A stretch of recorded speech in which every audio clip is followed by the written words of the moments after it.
Welcome back to CLIC Connect. I'm your host, Craig Sullivan, and it's time for another episode.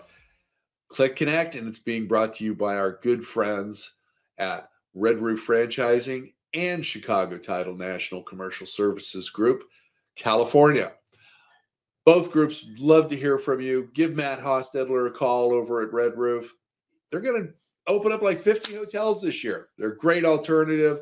They've got, soft brand. They've got extended stay. They've got their economy brands.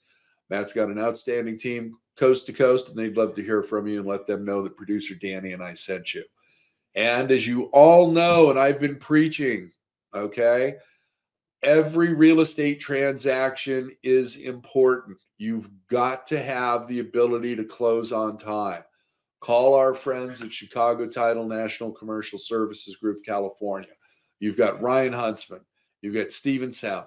You've got Stephanie Zapalak, and they can help you with your title and escrow needs and get your transaction closed on time. So, and let them know that producer Danny and I sent you. Without any further ado, I would like to welcome. She was a little girl the last time I saw her. I've known her parents for a lifetime. Pooja Patel, Esquire. How are you? Welcome. I'm great. Oh, thank you so much for having me. I can't believe you're grown up and an attorney. You're really making me feel old, which isn't a bad thing. With age comes wisdom, so we'll give you that. Well, I don't know. I think producer Danny would correct you on that one. She's hearing some of my ideas. So. Pooja, do me a favor and tell the audience about yourself and your law firm, please. Sure. So Pooja Patel, I am the managing attorney of DPA Attorneys at Law. Our firm was founded as a resource to hotel owners and a law firm that specializes in hospitality law. We do litigation work as well as transactional work. And of course, our background in owning and operating and developing hotels ourselves kind of gives us an upper hand and a practical knowledge to our legal aspects. I think that is a great idea because you were brought up in hotels, you and your brother both.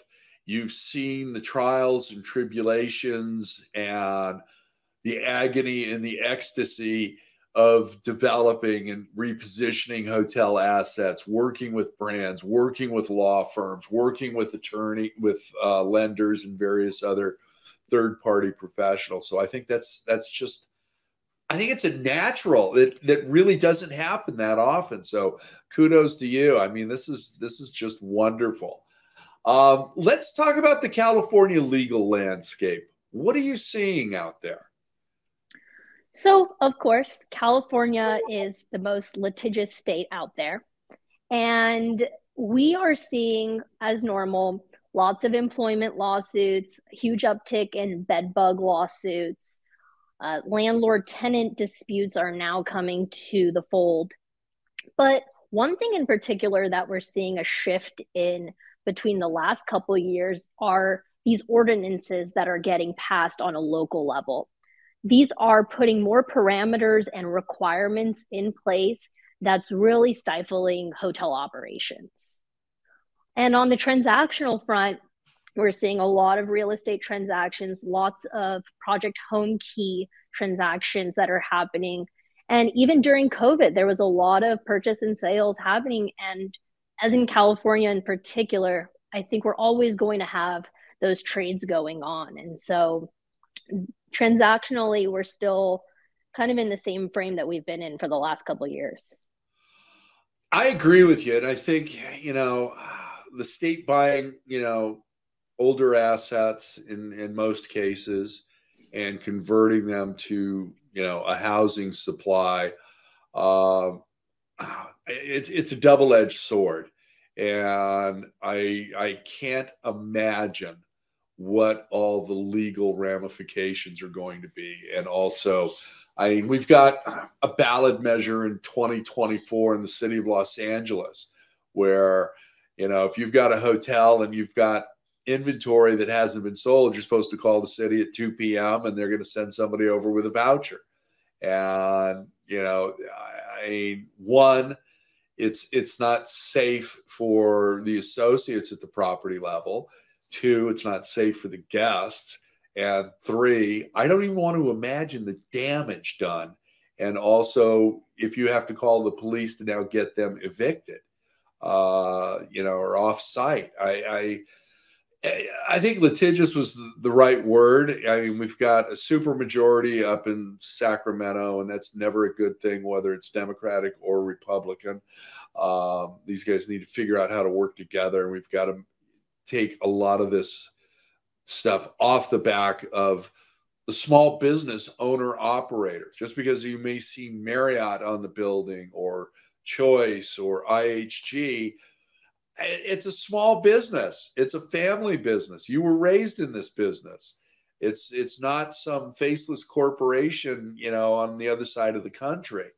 How are you dealing with the employee lawsuits? I mean, I got to imagine the pace on that's picked up post-COVID, and I think there's more things now. I'm one who believes that the entire HR book needs to be rewritten. Okay. I'm adamantly opposed to it. And I've gone on record several times as saying, I think HR directors are nothing more than glorified bathroom monitors. So, but that's my opinion. What are you seeing out there with employee lawsuits? What are you seeing with HR, and those type of things right now? So for us at DPA, our biggest mission is to educate hoteliers. Whether that's the hotel manager, hotel supervisors, or hotel owners, we try to have as many webinars, seminars, attend conferences to get that information out. There are a number of things that hoteliers can do to mitigate their risk of liability when it comes to employment lawsuits. It's pretty cut and dry as to what the requirements are and how to comply with the law to avoid these lawsuits. I would say about 85% of the employment lawsuits that come into our firm are wage and hour related. Wage and hour is very black and white. And I think the best way to defend against these lawsuits is to ensure that you have an employee handbook. So many times I go to conferences and I ask a simple question: who in here has an employee handbook? And I think maybe only 20-30% of the room ends up raising their hand. And this is something that we've been preaching for years now. And for whatever reason, it's just, I think it's mostly, they don't want to spend a couple $1,000s on an employee handbook. And then it's almost reactionary. When the lawsuit comes in, that's when, they want to do something about it.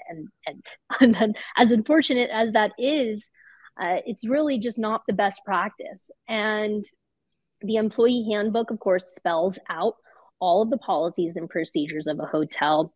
If a certain hotelier owner doesn't know necessarily what the law is or needs help determining what provisions need to be in there, we've got standard, protocols and procedures that we also implement into the handbook based on, what we would implement at our own hotels. And so I think that's the best line of defense. And of course, rest breaks, meal breaks, those are the number one items that get alleged in these complaints, that hotel owner or manager was not giving me my breaks. Yeah. I've got a bell ringing in my head right now. When I worked for publicly held corporate America, I never took a break. Okay. It wasn't feasible. And granted, that was my choice. Okay. But I was constantly being told, look, you have 2 15-minute breaks. You have to take them. It's like, okay, fine. Forget about customer service right now. But, I think that ounce of prevention is, something that every hotelier, every business needs to look at. And are you helping them craft their employee handbook? Do you have? We do. Yeah. So you're going through what has been SOP, standard operating procedure, what they've been doing, right, wrong, or indifferent, and showing them the way to lessen the possibilities of a lawsuit by crafting that employee handbook. Am I right on that? Correct. So we actually start our process with a questionnaire. And the Okay. questionnaire lists about 30 questions in relation to their current policies and procedures. From there, we review that and then have a consultation with the hotel owner as to things that they may not be doing right, and then things, of course, that they're doing correct that we will include in the employee handbook. Handbook. Okay. And that makes a lot of sense. And I like the way that you put that in order. Let's deal with what could possibly be an issue or not the proper way first. Let's have that hard discussion first.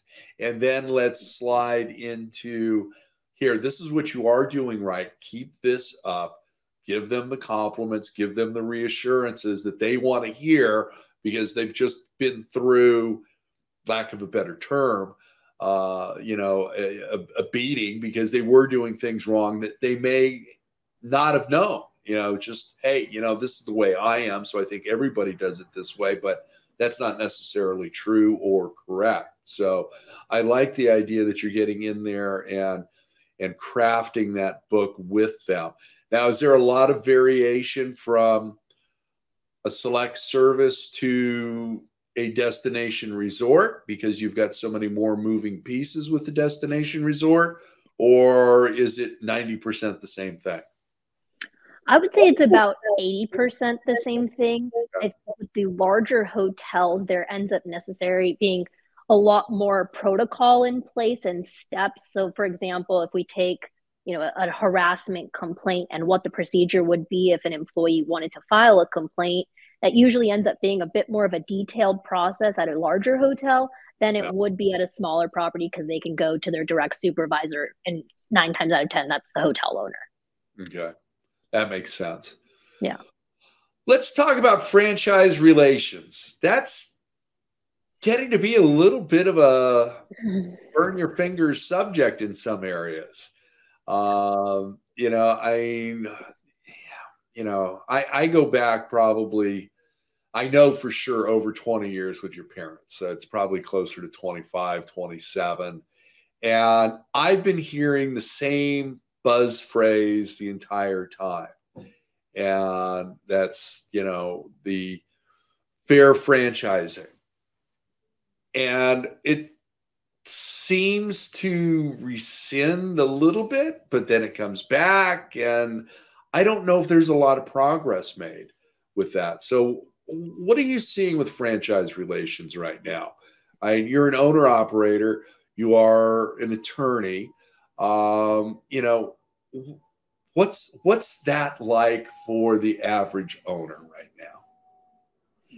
So right now, there is a lot of communication being thrown out regarding franchise relations. And frankly, the franchisees are fed up. They're disgruntled. And I think the biggest reason for that are the liquidated damages. Franchisees feel that they shouldn't have to pay such high liquidated damages when they clearly have reasons for why they are looking to get out of a franchise agreement.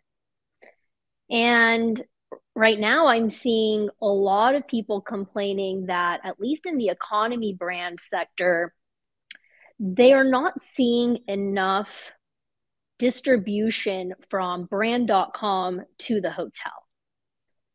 And I've seen, the first thing I ask my clients when they come to me saying, we want to terminate because we're not getting enough reservations from brand.com is, please send me your distribution report.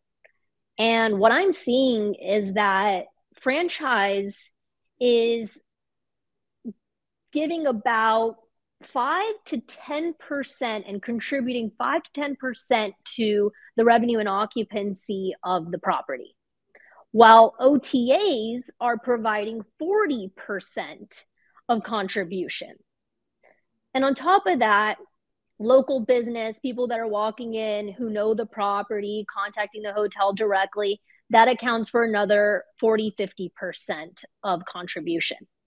So hotel owners are saying, why are we paying the brands for 5% of our business? Why don't we just convert to an independent property, list our property on OTAs, and that way we're not paying any royalties and we're still paying our commission to the OTAs, but at least now we're not paying the royalties on our top line revenue number, which brand.com isn't really contributing much to. I got to agree with you on that. Now, my philosophy has always been, if I've got a brand, it needs to give me a 30% res contribution. And that isn't always possible for a plethora of reasons, and I'd have you in the studio for hours just going over that. But you know, the idea of the indie hotel, I think, has certainly gained more traction because of OTAs, because of third-party rewards programs and various other things. Now, when I was the CDO with a boutique company, we had rewards. Okay, it was a third party, so we had that. So that was, you know, were we going to compete head to head with one of the big four companies? No, but we had something there, and that appeased them. And I saw this firsthand with your parents down in you know, San Diego. When a hotel is hitting on all 8 cylinders, it's part of the community. And, you know, I've got a small beach house and my brother's not married. My sister is married and has 3 children. I don't have the infrastructure for everybody. I don't. So who's staying at the hotel? And the hotel is base camp. And that's where we have our meals. Unless we're barbecuing at the house. You know, that's where we all gather. We'll have, you know, cocktails, any number of things going on at the hotel. Plus, you know, we've got a part of our party staying there. And I think that, you know, we're always the first ones to take in the firefighters when they're coming off the line, or we're taking in people that are displaced because of a flood or a fire or any number of things. But having that hotel there that is that second, third, or fourth bedroom, and also part of the community, and working with the local governmental agencies, whether it's the city council or the mayor's office, and helping with charitable donations, all that's always been part of hospitality. We take people in, we take care of them, and we give back to our communities. So you know, liquidation damages have really, you know, been a horrendous thing across the board, and I fear that, you know, we've still got a few years of that to deal with before there's something a little bit more fair for both sides. Now, when I was with this boutique company, you know, we'd have a minimum contract for 5 years of managing the hotel. Now, if it was a ground up, we would give them an exit hatch 12 months after we proved the pro forma, okay, because we went through all the pre-construction, construction, pre-opening, opening, and, you know, we wanted that year to prove the pro forma and, you know, hit our targets. But I think, you know, I don't know if we would ever get that with a franchise agreement. And, you know, there's just so many things out there. I mean, that's got to, correct me if I'm wrong, is that going to be a cornerstone of your practice for the next 5 years? So franchise agreements, of course, has been a huge part of our practice for the last 5 years, and I think it will continue to be. And, you know, I'm not one to sit here and blame the franchisors for all of the issues that are happening. Right. There's a large part of this responsibility that falls on the franchisees themselves. And frankly, the franchisees, the majority of them are not reading what they're signing. And, you know, everyone's optimistic and very positive when it comes to signing up the deal. But when it comes to termination, everyone starts to ask some questions. They start reading the agreement then, and they're confused as to why the things are the way they are. But you never asked the questions initially. And now we're stuck in this 100-page franchise agreement that no one read. And the terms that we looked at were the main things, right? Royalty fees, Maybe you looked at the AOP, but that's about it. Sadly, Frankly, you can't come to us and it's not a surprise that you have to pay liquidated damages at that point because one, did you try to negotiate those at all? Or did you just sign the agreement thinking everything would be okay? Well, and that's it. You've got to read every word of the documents. I mean, the other one that I'm going to put up there with importance of reading is your loan documents. You've got to understand your loan covenants. Okay. You've got to know what items that you can try and, I hate to use the phrase, retrade the lender on or the franchise agreement. But there's certain items there that you know that there's some give on, and you get a victory, they get a victory. Everybody's feeling good and going into it on the front end, feeling that this is the best deal negotiated because everybody reads their documents. And it's like a construction loan. Okay, are you afraid to talk to them about the continuing guarantees? Can you hit certain milestones and certain guarantees burn off? There's a whole, everything is negotiable, but you got to read the documents. And when getting into the agreement, that's when you have the most leverage. Right. When we're trying to terminate, we don't really have any leverage at all, unless you've got a very good reason as to why you want to terminate, which 95% of the time it's just we want out. That's just not going to be sufficient.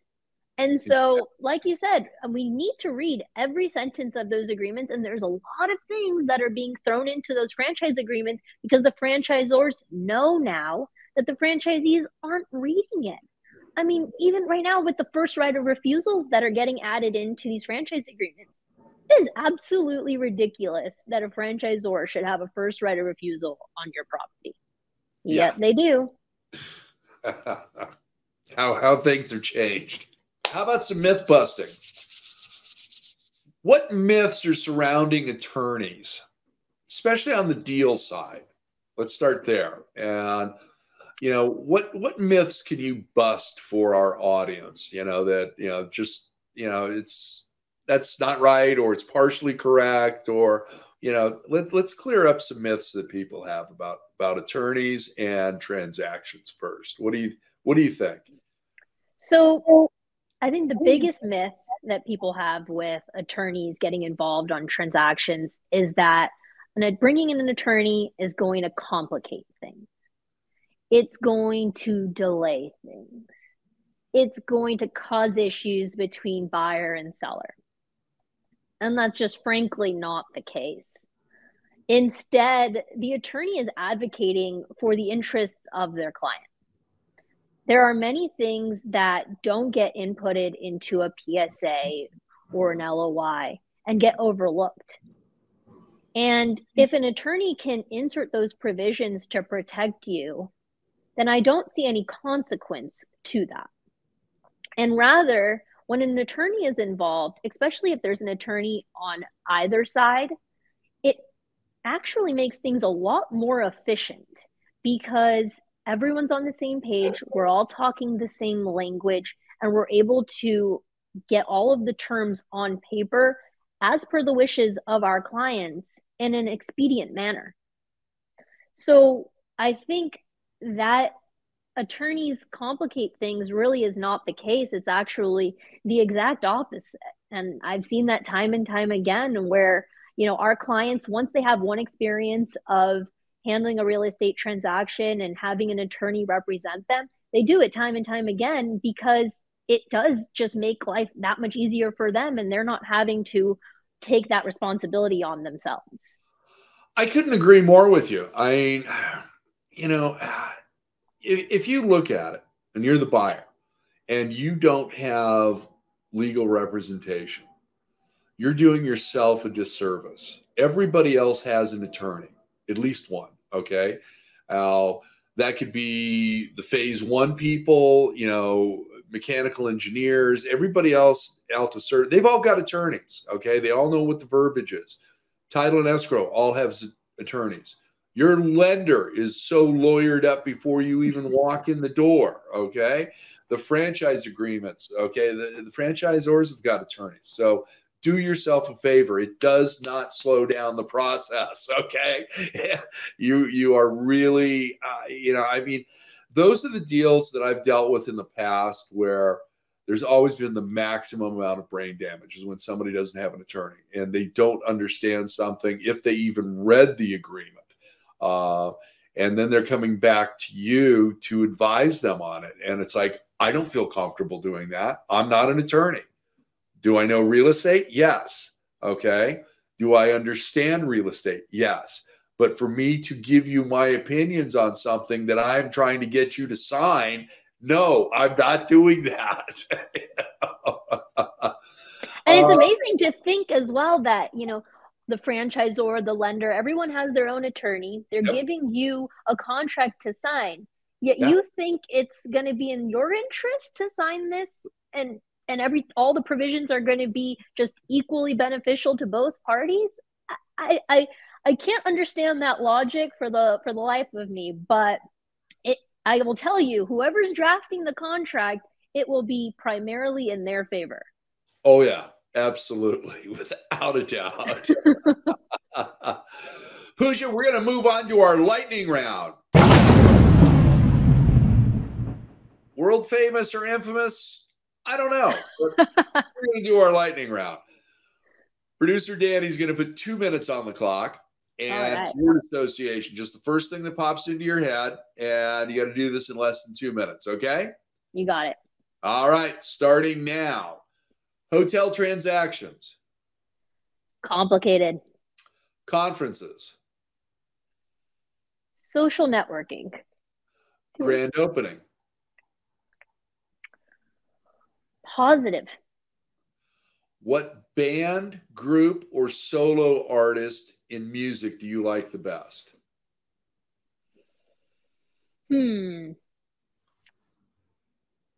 Oh, that's tough. I'm going to go with Taylor Swift. There you go. Favorite airport? John Wayne. Good answer. Favorite airline? Southwest. Aisle or window? Window. Favorite law school? Loyola Chicago. Nice. Tequila or whiskey? Tequila. Favorite hotel or resort? Ooh, good one. I'm going to go with the Town and Country Resort.